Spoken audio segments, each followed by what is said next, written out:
to the MBK Lounge Show. I'm your host, Greg Nicholson. I'm so glad you guys tuned in this week, and I got a new topic. So, here's the thing. The MBK Lounge Show obviously is about men, my brother's keeper. And one of the things that I've started to realize is this show is about empowerment, finding our purpose, being our better selves, but there's a lot of barriers that get in the way. And what I found is that one of the things that gets in the way is education. Now, you might be wondering, how does that fit in? That's why you need to stay tuned in. I want to share a couple of things with you guys because I want us to explore the gap between boys and girls, the educational gap. And what I want us to do is I want to really talk about where it starts, why it matters, and what we can do about it. But before we jump into it, a lot of times I say, I'm going to pull in the people that I'm going to talk to. I'm going to read some stats up front this time. In the United States, the gender gap doesn't begin in high school or college. It starts much earlier. By third grade, girls are already about half a grade level ahead of boys in reading and writing. Mm-hmm. By eighth grade, that gap has doubled. In early grades, boys have a slight edge in math, but by middle school, that difference mostly disappears. So why does this matter?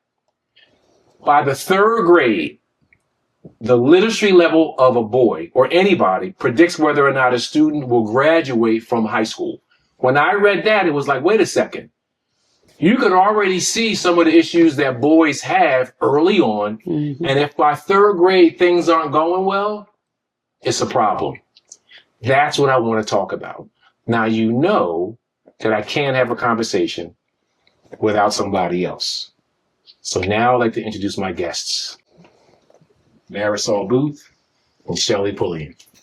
Welcome into the lounge. It's great to be here. Thank you. Thank you. Before we get started, you guys got to tell us a little bit about yourselves. Like, they're probably wondering, hey, Greg, who are these two ladies and why are they here? So tell us a little bit about yourself. So I'm Marisol Booth, and I've been a teacher for 22 years.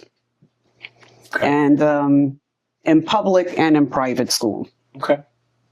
Okay, and I'm Shelly Pullian. I've actually just retired. Shout out to all the retirees. I did 33 years in public school. I taught sixth grade the entire time. So I always used to tell my students, there is nothing that you can do that I don't know you are going to do before you do it. So just act like you know. So yeah, so that's my background in education, that I've been in the classroom the entire time that I was during my career. Okay. So guys, that's why I have them here, because I want to focus on the earlier grades, because what I've read and I've seen, I'm not a teacher, I've seen how what happens early on is a predictor of what happens later. So I read some stats, right? And it doesn't really matter who wants to go first. What came across your mind as I read some of the things about, you know, the gap, what you're seeing in the classroom? This kind of, what were some of your thoughts? Well, I was going to share that. I mean, third grade is a critical time in our children's lives, because if they cannot read, we call it the cradle to prison pipeline for a reason. Okay. And so if kids are already falling behind and they have not caught up by third grade, then that's usually an indicator that they may end up in the prison system. Juvie usually goes to juvie, then when they're adults, they'll also be in prison. So this is serious business. So you just validated. See, so I'm not a teacher, right? So I was just trying to understand, you know, why is there a gap? What's going on? What do the statistics say? And basically, you're telling me that this whole thing around third grade is real. Why do you think boys are falling behind? I mean, I guess I would say I think that the educational system itself is really geared more towards a female person and their learning style, which is follow the rules, do what you're told, you don't need a break. We have maybe have a little recess or we might have a little break, but there's the educational system is really just set up for girls. And so for boys, they learn differently. And it's funny because I have two sons, and before I had sons, I would say, oh, boys and girls are the same. And then I had a son, and my best friend had a daughter. I got two. And I would be like, is my son, what is wrong with him? Because my friend's daughter, she was like going to the bathroom first and saying words, and he'd be sitting there like this. And I'm like, what is wrong with my son? But they just learn differently, and boys are built differently, and boys are not, they need space to grow and have a break and interact with each other, which I don't, as an educator, I don't feel as though the educational system is set up for that. And so when you don't have those things that you need, you are not engaged. And so if you're not engaged, you're not going to learn. And I just want to piggyback on that too, is that the majority of the educators are women, right? And so you have, there's a problem I have with teachers who ask a question of you when they want you to do something. So for example, if I want you to take your pencils out, they may say, so Greg, would you like to take your pencil out? Or can you take your pencil out? Right. Oh, no, it's not a choice. I need you to take your pencil out, Greg. Right. So there's a difference there in the kind of passive way that you're communicating, that some female teachers communicate with their students. And so you can't be mad when the student says, can I or will I? Yeah. And they say no. I want to. Well, because this is not a choice. Right. It's funny because, all the stuff I was reading through, when you look at boys and girls, you can tell that they're different. And obviously everyone knows they're different. There's probably a lot of people saying, yeah, duh. But the reality is when you mentioned that schools are geared towards girls, what I read was a lot of the initiatives in education have been about making sure that girls got what they needed. And I get that because in the past, or, before women's rights, women were viewed as second-class citizens, so they weren't educated or they weren't expected to. Well, you go to high school, you don't need to go to college, you need to find a husband. And so then once the whole feminist movement started, it was like, we got to make sure we get these girls, build them up, make sure they know what they're doing. And I think it just kind of all really was, the educational system really kind of turned, or maybe always that was that way, but really focused more on girls and what they need. And I mean, I love that. Yeah. But in retrospect, I think that we have kind of left the boys behind. We didn't really keep up with that. So here's what's funny. This episode is about being left behind early. So it's funny that you said that. A couple of other things I wanted to share, in addition to what I talked about earlier, special education placement. Boys are twice as likely, to be identified with having learning disabilities or placed in special education. They're also 3 times more likely to be suspended or expelled in elementary and middle school. They don't do as well on standardized tests. I mean, there's all these things that I was reading about boys versus girls. And again, it's always about, it's a predictor, especially by 3rd grade. They're already behind. And if they don't catch up, if we don't do something about it, you called it cradle to prison. Cradle to prison line, right. And so I don't know if you have any other thoughts about anything I read, but I was surprised at the fact that there is obviously a gap. And then there's obviously, as a result, boys are being placed in different situations because of this gap. So don't know if you have any thoughts about that. I mean, for boys, and you mentioned that when you're looking at your children, at your son versus your girls, they are more active, and you have to be. Which means that as a teacher, you want to make sure that, yes, you do need to be able to sit for like a 20-minute stint. But after that, you need to be able to, create some activities where they can either talk to each other or turn and talk, or you have an activity that they're going to get up and move around. And it doesn't just benefit the boys, it benefits the girls too. And it really makes for a wonderful learning experience. And also in a lot of these schools, because they have zero tolerance policies, right? So that's how they get That's how they get expelled, right? Right. More often. And what we need instead of the zero tolerance is more restorative justice programs for kids, so that we're talking about, giving, these are kids, they're going to make mistakes, they're going to make some bad decisions, they're going to fight, but give that child an opportunity to make it right, and to be heard, and so that the victims and the person who caused that hurt can make amends, make an apology. It can be, community service. It can be, what can I do to make this right? Do you guys think, because one of the things that I was going to ask, but now I'm going to ask something a little bit different. Do you think, or how much of the difference between boys and girls when this education thing starts to happen? Is it biology, environment, or expectations, or all three? Now, what do you mean biology? I mean, is it just, we know that girls and boys are different, right? Yeah, that's what boys do. They, and you alluded to some of that, but now I want to know, what role does environment play in? Because, how do they show up? Or is it expectations? Are we expecting them to do certain things that are, more than what we should?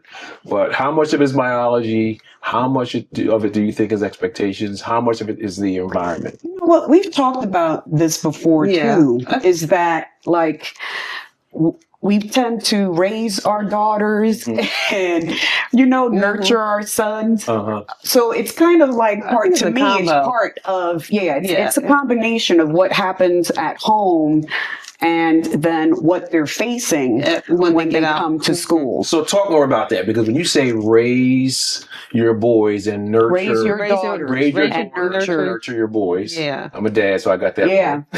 So talk a little bit more about that. I want to make sure we know what you mean by what you just said. With girls, we tend to want them to be more responsible, and tend to what you got to do, to get ready tomorrow. Whereas for the boys, you may need multiple reminders. And even then you have to go inspect and make sure it happens. And I think that as a mom, not necessarily as I'm a man, but I'm a boy. Right? I was a boy. I think, I just feel like with like our sons, for example. And I'm going to go right to I'm African American and I have African American sons. And so for me, and I think this is true for a lot of my parents too, we know what our sons are going to face when they're out in the world. Right. And so we try to do all the things to make them feel loved and respected and intelligent in the home. And I think sometimes, even for me, I might have gone a little too far to say, you protect him or not make him do what he should have done because, and so that sometimes can be a hindrance, because then when you're out in the real water, you're in school, you feel like, well, my mom would time a shoe for me. Why won't you time a shoe? That kind of thing. And so I feel like that also, so that's that environmental piece, how you've grown up. And I think with our daughters, I don't have a daughter, but I know, when I was growing up, my mom said, you got to get up, use an alarm clock. I used an alarm clock, got up. She never had to remind me. And that was it. This is what I'm going to do. And I think that was expected. And so I feel like sometimes, we want to kind of, as nurturers ourselves, make sure that our sons feel loved and adored, because when they go out that door, we don't know what they're going to face. We know what they can potentially face. And so we don't want the world to beat them up anymore. I'm that refuge. And I feel like that really does kind of roll into the classroom. I've seen it before with moms and their sons. They want to take up for everything they've done. And I'm like, have you seen? Have you seen his son? Now I know you know he did that. Okay, but we are, you know, so it's a fine line. I feel like it's a fine line, and so I think that does have a lot to do with just your academic progress anyway. Because if you're not really held responsible at home, and then you come in, because I know I look at you don't have a pencil. I was sells pencils and I have to step back and think, okay, why doesn't this child have a pencil? Yeah. You know, like that kind of thing. It's funny because you guys, I have a whole page of questions and you're answering a lot of them because there's all these things around, you know, I asked around, you know, biology, environment, or expectations, but you talked about earlier, you know, asking them to sit still. You know, it might be harder for boys than it is for girls, but I think what you just really got into, I think that the environment has a lot to do with why boys might be left behind, based on what I've read and what you just said. Biologically, we already know that they're different, right? That's obvious. I don't know if the expectations are higher, and maybe that's a question I'll ask you in a moment. But I do think the environment piece is big. I think what we're doing at home, and I think that's what's important for us as parents, those of you that are watching, is the role that we play in their lives before they get there. It might sound obvious, but the reality is that when you know there's a gap, that means that there's something that we can do about it. So, but I think you're spot on with the things that we're doing with our kids at home to get them ready is definitely different. Neither is smarter than the other. Right. But the way we're sending them out the door is playing a big role in how they're being left behind. So go ahead. Were you going to say something? I just wanted that just made me think about how it's so important to instill agency, you know, a sense of agency in your children for them to understand that you can do this. So it's our job to help our children be independent. Our job as parents or as teachers? Parents. Okay. And as teachers, because that's teach them how to be do a that. Self-advocate. Exactly. Sure you're prepared every day. I mean, elementary school is elementary school is about the ABCs, but it is the training ground to prepare yourself to be organized, to prepare yourself to come on time, to prepare yourself to be ready for the real world. And that starts in elementary school. It does not. If you are doing it in elementary school, you're definitely not going to do it in middle school and high school. And that is definitely one of the things I think parents and teachers are responsible for. Yeah, I'm smiling because there's so much information that I read, right? Because I don't do what you guys do, and you're seeing it, which is why I wanted to talk to you guys. I read a lot about what happens long term, and I said earlier about third grade and you know what it means. But students not reading proficiently by third grade are 4 times more likely to drop out of high school. I think I alluded to that earlier. And since boys dominate that category, it sets up a pipeline problem that shows up later in graduation rates and college entry. So all this stuff is started when they're young. And if we don't fix it early, then it's the whole cradle to prison pipeline. I'm gonna need you to say it every time I come up with the first part. I keep going. What's the back half? Prison. See, I'm a grown boy. I'm a grown boy, so I need help. Were you going to say something? I just want to make sure I didn't cut you off. No. What was the last thing? What was the last thing you said before the pipeline? I said. Where was that? Let me see. I said, since boys dominate that category, it sets up a pipeline problem that shows up later in graduation rates and college entry. So, and we know that boys and black boys, black and brown boys are disciplined disproportionately, right? To their peers. So. You mean in a different way? Well, you mean the crime does not always fit the punishment in school. Exactly. Yes. And so when we send those boys to school, you know, that's why we know you're gonna face this. You make a mistake and you're going to you may suffer consequences that are greater than what someone else did, or what someone else did, right? Their white counterparts. Right.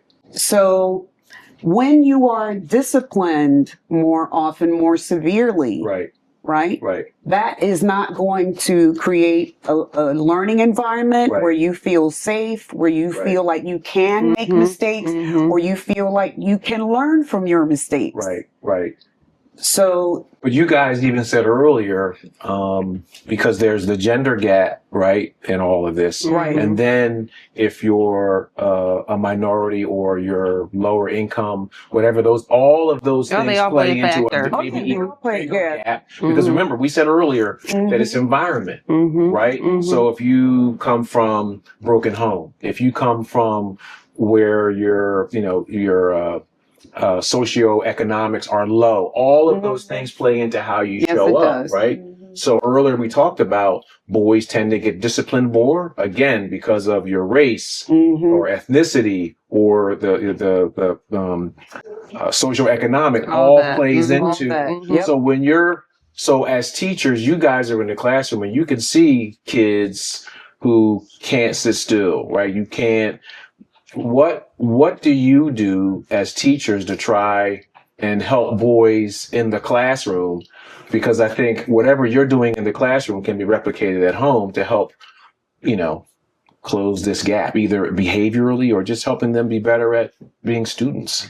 I think Marisol kind of tapped onto something earlier. A student is only going to do as well as, or do their best for in an environment where they feel like they belong, that they're seen, that they are cared for. So if you do those kind of things, then you can eventually get the students to kind of work towards that academic part. And so for me as a teacher, I think one of the things that I was really, good, I was going to say good at, was making my students feel like that this was a safe space, that this is a place for you. So even when you forget your pencil and I told you to bring the pencil, I'm going to give you one, but you know what you need to do. But I think and I feel like a lot of times, and this is where that whole discipline thing happens, that a lot of our boys of color, of African Americans and black and brown boys, they don't feel like they're wanted. They don't feel like they're welcome. And so they don't strive academically because they're kind of like, ooh, if I do anything wrong, I'm going to get yelled at or I'm going to get in trouble. Or next thing you know, oh, this kid, he doesn't know anything. He's special ed. Let's get him tested. Just because he's not learning in the traditional way that a teacher would expect them to learn or pay attention, then all of a sudden it's like, oh, there's something wrong with you. Yeah. And, so they kind of pull away. They don't feel like it's a safe space. So for me as an educator, that was always one of the things that was most important to me, because I felt like if they didn't feel like they were a part of the classroom, that I cared about them, then they wouldn't want to learn. They wouldn't be successful because they wouldn't even have the want to learn.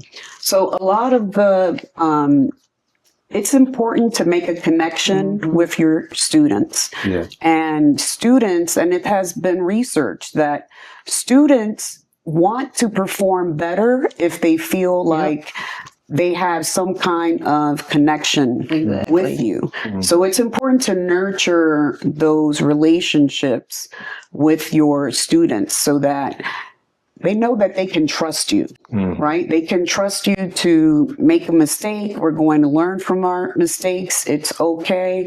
I forgot my homework at home. Okay, so what can we do next time so that that doesn't happen again? Oh, you can pack your bags the night before.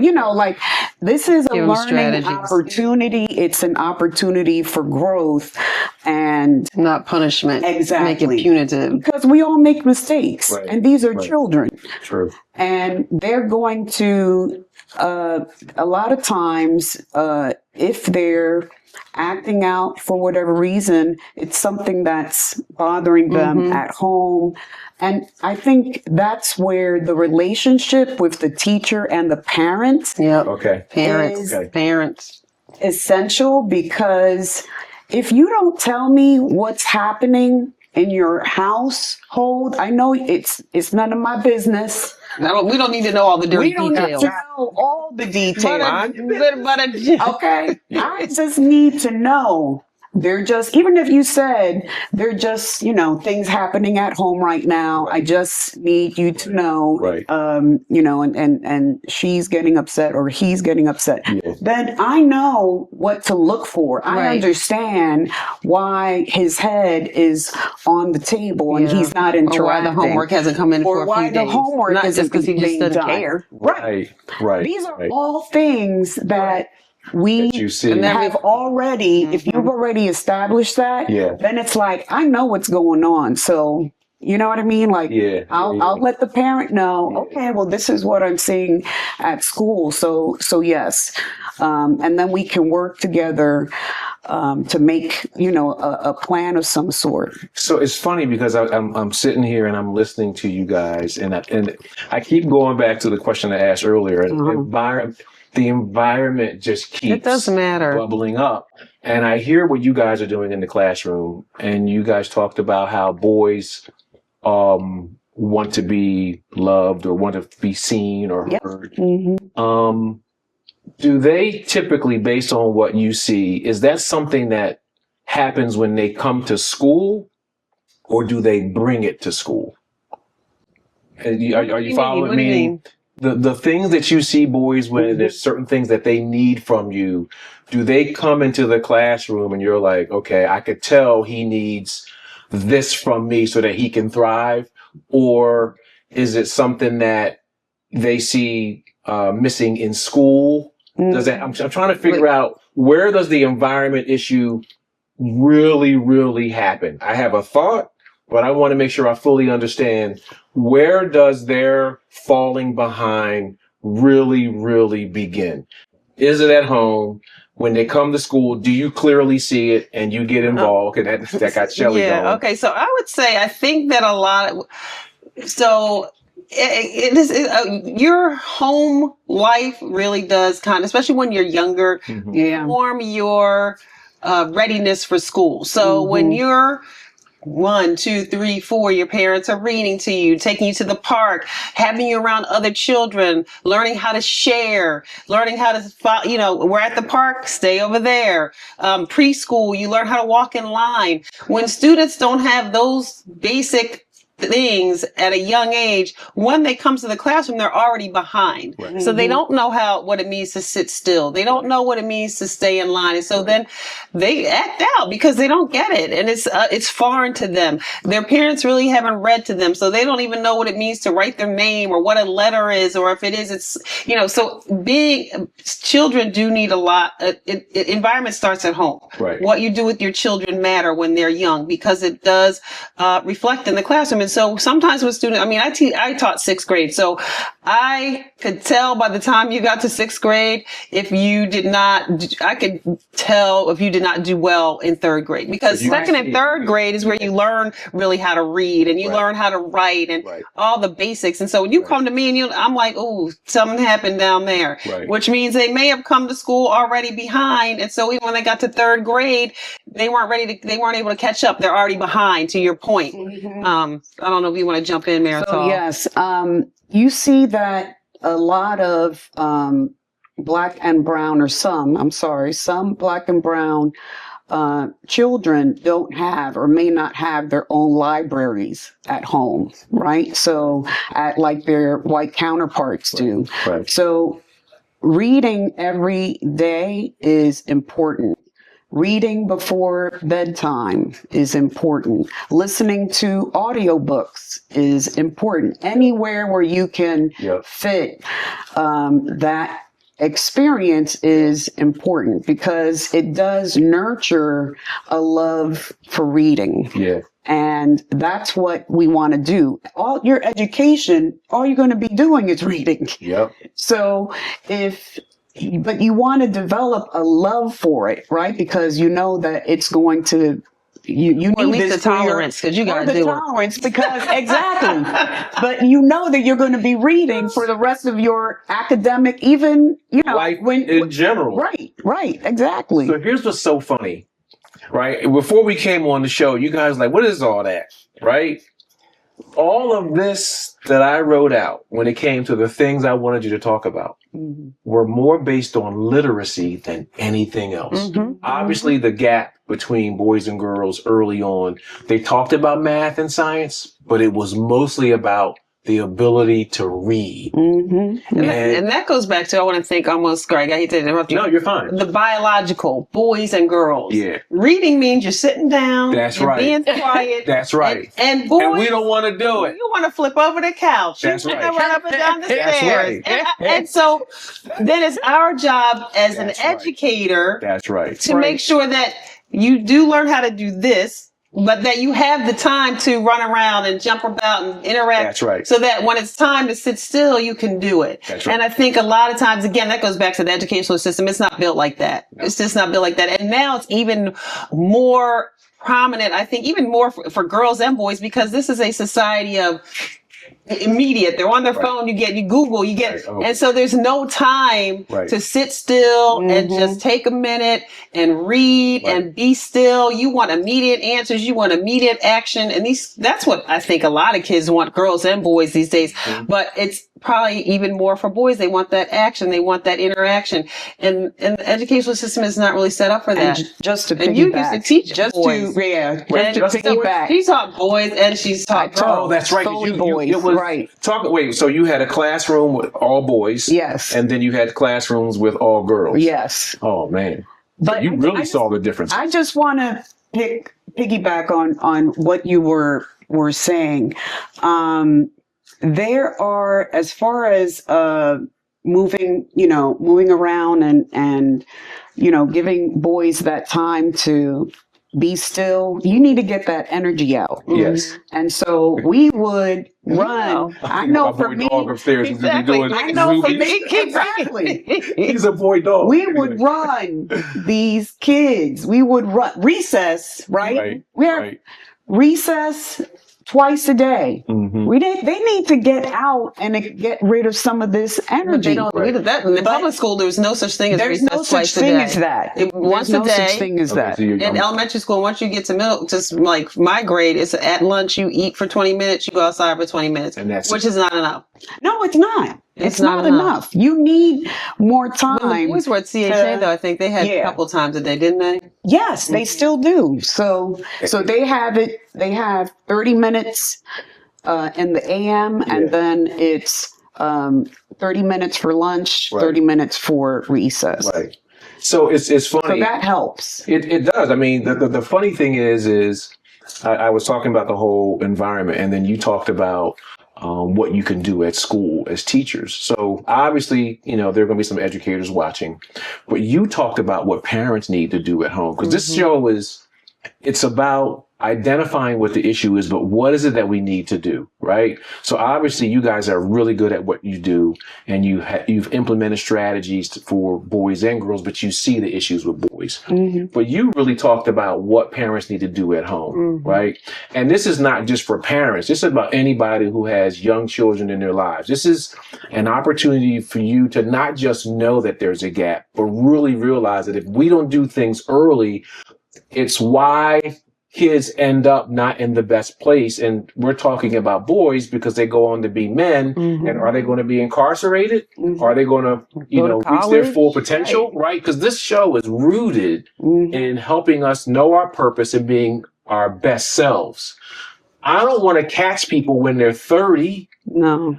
I want to help us help that next generation. And you said that we need to be at home with our kids reading. Right? We need to be getting them interested in some things, or at least you said tolerant, right? Tolerate it. I mean, so I'm not, both my sons, I had two sons, and one of my sons always loved to read. My other one, not so much. We had to learn how to tolerate it because you have to do it. You have to read. And I feel like, I lost my train of thought because I'm old, so I'll come back to it. Greg, go ahead. But here's what. So I can speak to how I'm older too, right? But I'm forever a boy. Like there are some things I can relate because I have two sons, and there are things that we think are funny. Or, we're at the dinner table, we're laughing, and my wife, my daughter are looking at us like, "What? That's just so dumb." But I grew up in a household of readers. My mom and my two sisters were prolific readers.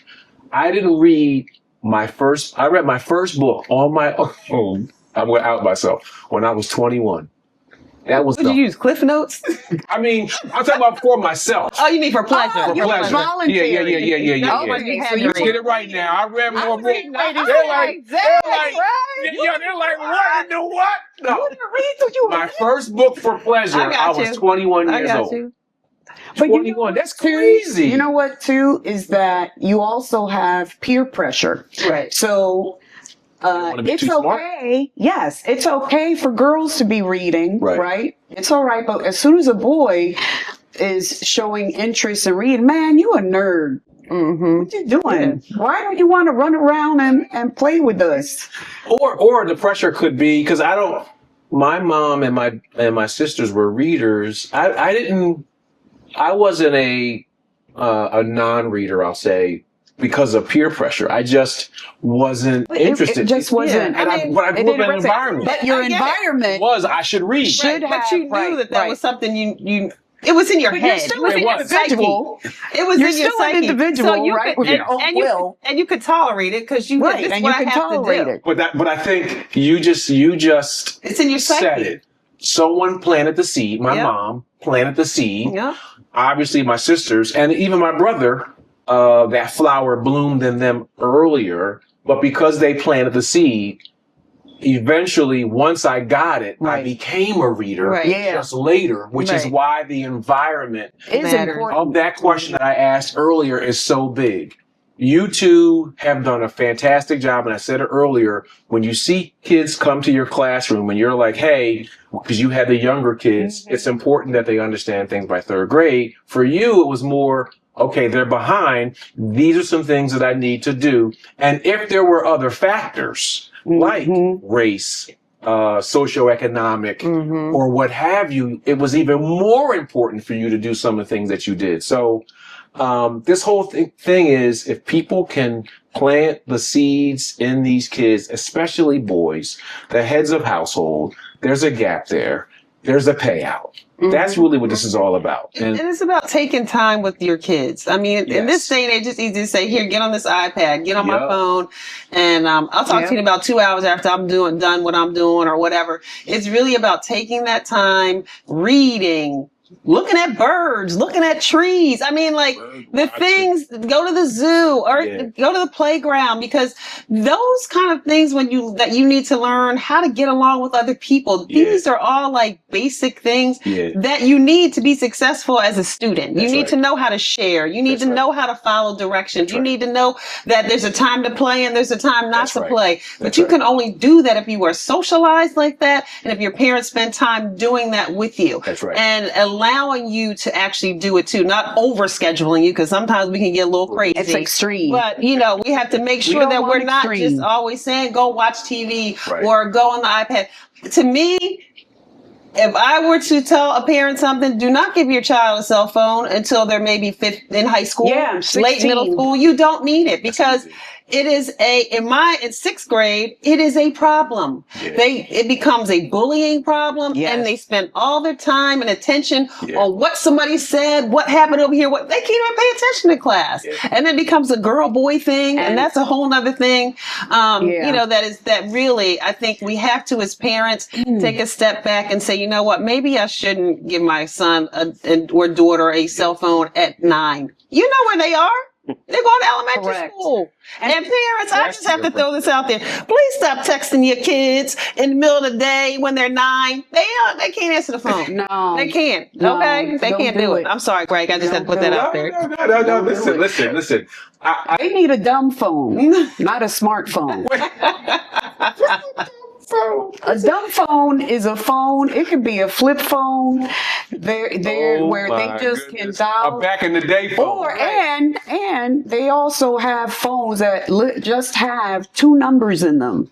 So if you can, for younger kids, they do not need access to the internet. No. They do not need it. And also, we know from research, now that we've had these cell phones for all this time, smartphones for all this time, is the negative impact that they have, especially on girls, right? With body images, body imaging, and also it's a lot of times causes depression, suicidal thoughts. So keeping these devices out, delaying that is going to make a huge difference. Not letting your kids play video games Monday through Thursday is going to make a big difference. A lot of times that's where they may get into these chat rooms or, where there are predators and you don't know about it and it's happening right under your nose. Don't let your children go to their bedrooms with their devices, their cell phone devices. They will be on their phones. So then they're tired the next day because they're up until 3 o'clock in the morning and they can't learn. I mean, it all goes back to the education. It goes it's a cycle. So here's the thing. I listen. I appreciate everything that you guys are saying because, as a father, I have 3 kids. I'm an uncle. I have nieces and nephews, but nieces too. And in that church, I'm a part of the the children's ministry. And the reason why I'm a part of that ministry and why it's so important to me is because they're our future leaders. Right? So it's just interesting as I sit here and I think about this show. If we can get this right, we can help a lot of young people. Yes.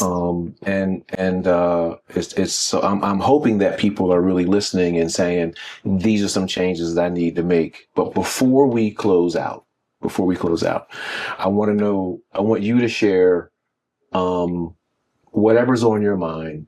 Obviously the show is mainly about the gap, right? The educational gap between boys and girls and the implications if we don't do anything about it.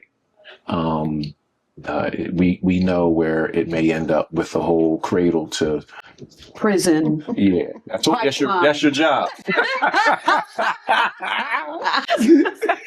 A little bit quicker. Prison pipeline.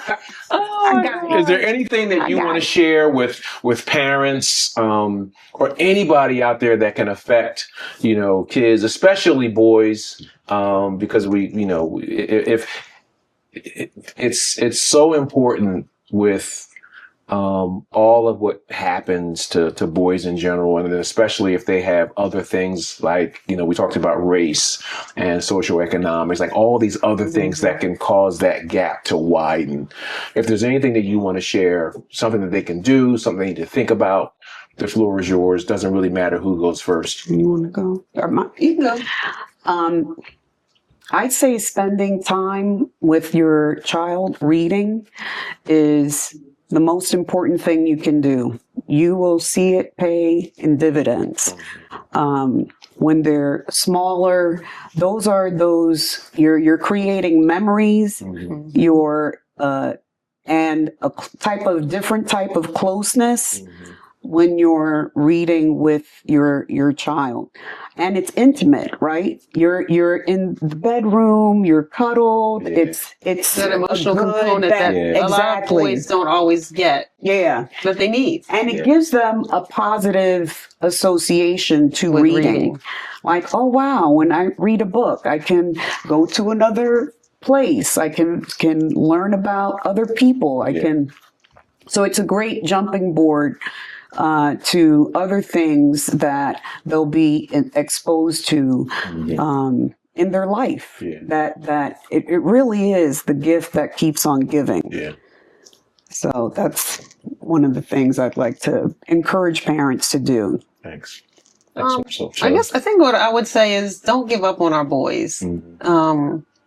They need us, and we need them because, like you said, they're our future leaders. So we have to figure out ways, strategies to engage them, to make them want to be learners, to make learning fun for them. You know, I just feel like sometimes some people just want to throw up their hands and say, this is a lost cause. That's why when you look at statistics, when you look at college campuses, even like some of our HBCUs, there may be 20% male, 10% male, and 90% female. Like, what is that? That is ridiculous. I mean, because we should be training our students and teaching our students and loving on our students and our children so that they want to, if that college is something that they want, that they do, and they have the ability to get there. And that starts in elementary school through what they do learning.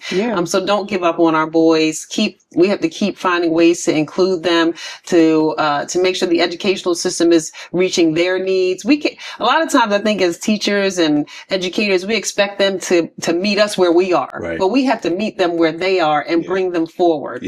So I think, and that's parents, teachers, administrators, we all have to do that.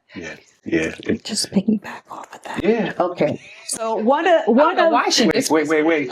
One. Everybody saw you. Off camera. Can they hear her, Greg? Off camera. So in the classroom, there's, responsive classroom. And responsive classroom is a way that we manage different behavioral behavior. We manage their behavior and also their social emotional states. And it really is about learning, right? It's also, I talked about opportunities for growth. And the responsive classroom model helps to do that. Like, it makes you stop and think, what was the problem? What could we have done differently? And now how can we make it right? And that's what we want as adults, right? We want adults to be able to do that, right? Hold yourself accountable for your part in something, but also to take it to the next level and make it right. How can you make it right? And so instilling this in children in the classroom, also at home, right? It's not enough to just say, I just said no. I mean, unless it's a life and death situation, but you want to show that, yes, there are consequences. I want you to learn something from this situation. I don't want you to just be punished. I want you to learn and grow from this situation. No, I it's funny. I thought about how my parents said do it just because I said so. But yes, but no, I mean, I think that was a great spot to end this on. I can't thank you guys enough for coming into the lounge today and sharing all that you shared. Hopefully everyone walked away with some thoughts about how important it is. So appreciate you guys coming in today. Thanks for having us. It's been great. It's been great. Thank you. Thank you. So listen, everybody, I'm going to end the show where I started. Because literacy by third grade is one of the strongest predictors of whether a student will graduate from high school. I hope by tuning in today, you see how important it is that there is a gap between boys and girls in education, but something can be done. It's not over. Someone said, don't give up on our boys. And this is not about saying we shouldn't care about the girls. But the reality is that there is definitely a need for boys. And I'm hoping today's show helped you see it and will help you get more involved. So thanks for tuning in. See you next week. Be blessed.